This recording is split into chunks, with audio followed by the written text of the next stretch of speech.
अब आंशिक भिन्नों से संबंधित हम उदाहरण नंबर 3 देखते हैं। उदाहरण नंबर 3 ये बहुत इंपॉर्टेंट है। इस प्रकार के प्रश्न अधिकतर परीक्षा में पूछे जाते हैं। तो उदाहरण नंबर 3 है 7x माइनस एक्स अपन में हमें क्या दिया है x माइनस 1 अपन में 1 प्लस एक्स स्क्वायर को आंशिक भिन्न में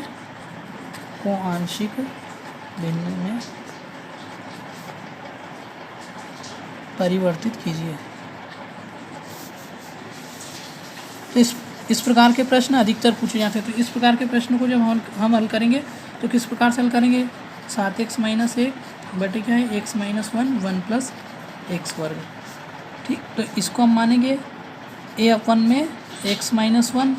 अब यहाँ पे हमें एक्स स्क्वायर प्लस 1 इस फॉर्म में दिया है, तो इसलिए अब हम b अपन में नहीं मानेंगे, इसको हम क्या मानेंगे bx प्लस c अपन में 1 प्लस एक्स वर्ग। इसको हम समीकरण नंबर 1 दे देंगे। अब हमारे पास 3 नियतांक हो जाएंगे, 3 कॉन्स्टेंट a b c। इन तीनों का मान ज्ञात करने के बाद हम पुनः इस समीकरण में रख देंगे, तो हमें ये जो क्वेश्चन दिया ये हमारा आंशिक भिन्न में परिवर्तित हो जाएगा। यहाँ पे हमें 3 नियतांकों का मान निकालना है, तो इसको आगे हल करेंगे। आगे हल करने का तरीका भी यही है 7x माइनस 1 अपन x minus 1 plus x square. अब a का गुणा हमारा कैसे होगा 1 प्लस एक्स वर्ग से, और bx प्लस सी का गुणा कैसे हो जाएगा bx प्लस सी का गुणा हो जाएगा x माइनस 1 से। पूरा एलसीएम हम लेंगे इसका, तो एलसीएम कितना आ जाएगा x minus 1 plus x square. ये आपका पूरा कैंसिल आउट हो जाएगा। तो 7x माइनस 1 इधर बचा लेफ्ट हैंड साइड में, इस राइट हैंड साइड में क्या हो जाएगा a 1 plus x square plus bx धन c अपन में x माइनस 1। इसको हम समीकरण नंबर 2 बना देते हैं। अब समीकरण नंबर 2 हमने इसको बना दिया है, तो अब हम यहाँ पे क्या करेंगे सर्वप्रथम देखेंगे हम यहाँ से x के स्थान पे यहाँ वेक्टर क्या है x माइनस 1, तो x बराबर क्या रखेंगे x बराबर 1 रखने पर, तो x के स्थान पर जब हम 1 रखेंगे तो 7 इंटू 1 माइनस 1 ये कितना हो जाएगा x के स्थान पे 1 रखेंगे 1 प्लस 1 का स्क्वायर हो जाएगा b इंटू 1 प्लस c ये हो जाएगा 1 माइनस 1 0, तो 0 से ये संख्या पूरी गुणा होकर 0 हो जाएगी, इसलिए इसको हल करने की जरूरत नहीं है। यहाँ से हो जाएगा 7 माइनस 1 का वर्ग 1 और 1 2, तो ये कितना हो जाएगा 2a और ये पूरा हो गया 0। ये 6 बराबर से कितना हो जाएगा 2 है, तो a बराबर कितना हो गया 6/2, तो a का मान कितना हो गया हमें प्राप्त हो जाएगा 3। अब इसके बाद हम अगला क्या करेंगे, a का मान हमें 3 प्राप्त हो गया।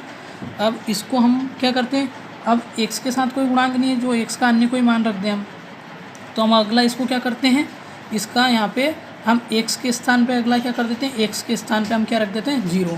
तो समीकरण 2 में x बराबर 0 रखने पर, तो x बराबर जब हम 0 रखते हैं तो ये क्या हो जाएगा 7 गुणा 0 माइनस 1। समीकरण 2 में a 1 प्लस एक्स की जगह हम रख रहे हैं 0, ये हो जाएगा b इंटू 0 प्लस c और 0 माइनस 1, तो ये 0 से गुणा होगा 7 का 0 हो जाएगा, यहाँ से माइनस 1 बचेगा, 0 का वर्ग 0, तो 0 प्लस 1 1, तो a का गुणा 1 से होगा a आ जाएगा।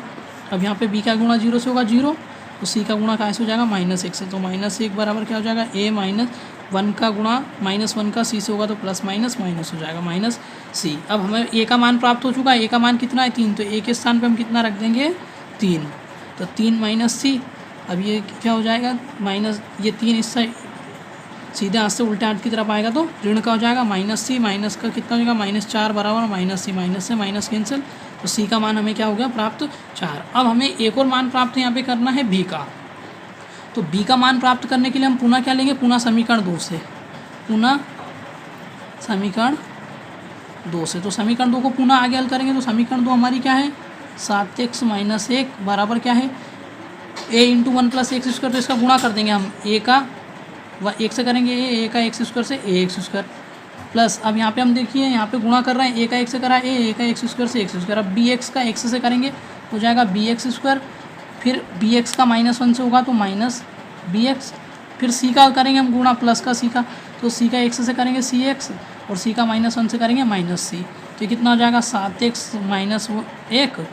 अब एक्स स्क्वायर वाले एक तरफ लिख लेंगे ax square plus bx square, फिर x वाले लिख लेंगे, तो x वाले क्या है माइनस का bx प्लस cx, और फिर यह कितना हो जाएगा प्लस का a माइनस का c लिख लेंगे। अब इसको आगे हल किस प्रकार से हम करेंगे, हम 7x माइनस 1 बराबर कितना हो जाएगा, एक्स स्क्वायर कॉमन लेंगे तो यहाँ से क्या बचेगा a प्लस b, इधर से हमें क्या बचेगा, अगर यहाँ से हम x कॉमन लेते हैं प्लस यहाँ से x कॉमन लेते हैं तो हम क्या बचेगा c माइनस b, और यहाँ पे क्या बच जाएगा a माइनस सी।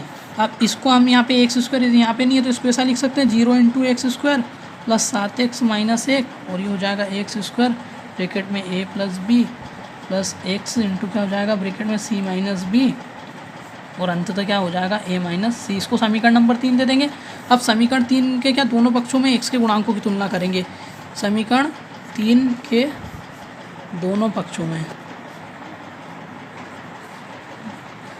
x के गुणांकों की तुलना करने पर तुलना करेंगे तो हम यहाँ पे देखना एक्स स्क्वायर का गुणांक यहाँ पे 0, यहाँ पे एक्स स्क्वायर का गुणांक a प्लस बी है तो a प्लस बी का मान हमें कितना प्राप्त हो जाएगा, इधर गुणांक कितना है 0। इसी प्रकार से दूसरा में x का गुणांक यहाँ पे 7 है तो और यहाँ पे क्या है c माइनस बी बराबर कितना प्राप्त हो जाएगा 7।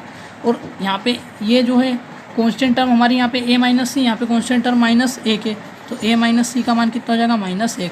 अब हमारे पास जो मान प्राप्त हो गए हमें क्या क्या के मान प्राप्त हो गए, a और c के मान प्राप्त हो गए तो हम b वाला मान उठा लेते हैं। एक तो a प्लस बी का इस पहले वाले गुणांक से हम ये कैसे लेके चलते हैं। अब a प्लस बी बराबर कितना है हमें प्राप्त हुआ 0। अब a का मान हमारे पास है, a का मान हमारे पास कितना है 3 तो यहाँ पे a का मान रख देंगे तो 3 प्लस बी बराबर कितना हो जाएगा 0। 3 इस साइड आके क्या हो जाएगा नेगेटिव।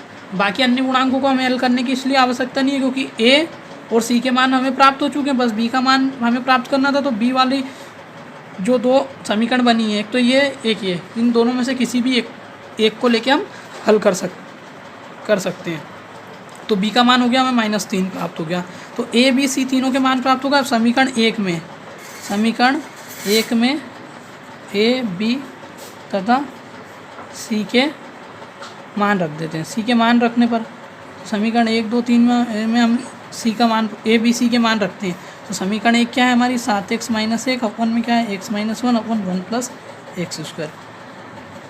तो a का मान हमें कितना प्राप्त हुआ है, a का मान हमें 3 प्राप्त हुआ है तो a के स्थान पे 3 रखेंगे, 3 बटे x minus 1 plus b x. तो b का मान हमें कितना प्राप्त हुआ -3x और c का मान हमें क्या प्राप्त हुआ 4।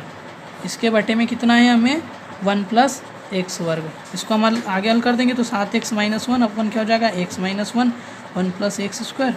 ये क्या हो जाएगा 3 अपन में x माइनस 1, ये प्लस का साइन लगा के ये क्या हो जाएगा हम माइनस का है तो इसको ऐसा लिख देंगे 4 और माइनस प्लस माइनस माइनस हो जाएगा -3x को पीछे लिख देते हैं 1 प्लस एक्स स्क्वायर। क्या आ जाएगा ये आंसर 1 प्लस एक्स स्क्वायर। तो ये हमें उत्तर प्राप्त हो जाएगा। तो जो हमें आंशिक भिन्न दी थी 7x माइनस 1 अपन x minus 1 1 plus x square, ये जो प्रश्न दिया था इसका आंशिक भिन्न में परिवर्तन किया जाएगा 3 अपन x माइनस 1 4 माइनस 3x अपन 1 प्लस एक्स स्क्वायर। ये बहुत इंपॉर्टेंट है, परीक्षा की दृष्टि से इस प्रकार के प्रश्न आते हैं।